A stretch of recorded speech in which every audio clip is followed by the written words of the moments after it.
ఈరోజు 31వ తారీఖు మామూలుగా జరిగే పేదల సేవలో కార్యక్రమం ఒక రోజు ముందునే పెట్టుకున్నాం. నేను ఎప్పుడు కూడా ఒకటే ఆలోచించాను, ఈ ప్రభుత్వం పేదల కోసం పనిచేసే ప్రభుత్వం. నిరంతరం పేదలకు ఇబ్బంది లేకుండా చేయడానికి ఏమేం చేయాలనో అన్ని కార్యక్రమాలు చేస్తున్నాం. చరిత్రలో మొట్టమొదటిసారిగా మీరు చూస్తే ఇంత మునుపు ఉద్యోగస్తులకే జీతాలు వచ్చేటివి. ఈరోజు 64 లక్షల మందికి మొదటి తారీఖున, ఒకవేళ మొదటి తారీఖు హాలిడే అయితే ముందు రోజునే మీకు పింఛన్లు ఇచ్చే ఏకైక ప్రభుత్వం ప్రపంచంలోనే తెలుగుదేశం ఎన్డీఏ ప్రభుత్వం. ఈ టైంలో మీరు చూసినప్పుడు 90% పెన్షన్లన్నీ కూడా డిస్ట్రిబ్యూషన్ అయిపోయినాయి. నేను టెక్నాలజీ పర్ఫెక్ట్ గా ఉపయోగిస్తున్నా.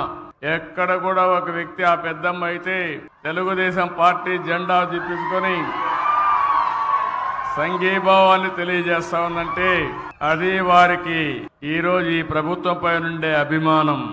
64 లక్షల్లో మీరు చూస్తే దగ్గర 48 లక్షలు ఇండ్ల దగ్గరనే ఇచ్చాం.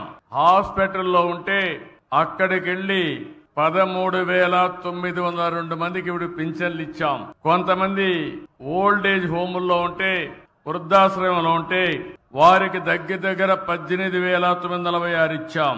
కొంతమంది నరేగా ఇక్కడే పక్కనే, నేను ఇప్పుడే మరియమ్మకు, అదే మరిగా ఇంకొక ఆడబిడ్డకి నేనే పింఛన్లు అక్కడ తీసిపోయి ఇచ్చాను. అంటే పింఛన్కి ఇంటికి రమ్మనొచ్చు గాని రమ్మంటే ఒక రోజు కూలిపోతుంది కాబట్టి వాళ్ళ పింఛన్ నరేగా సైట్ లో ఇస్తున్నామంటే అది ఈ ప్రభుత్వానికి ఉండే చిత్తశుద్ధి.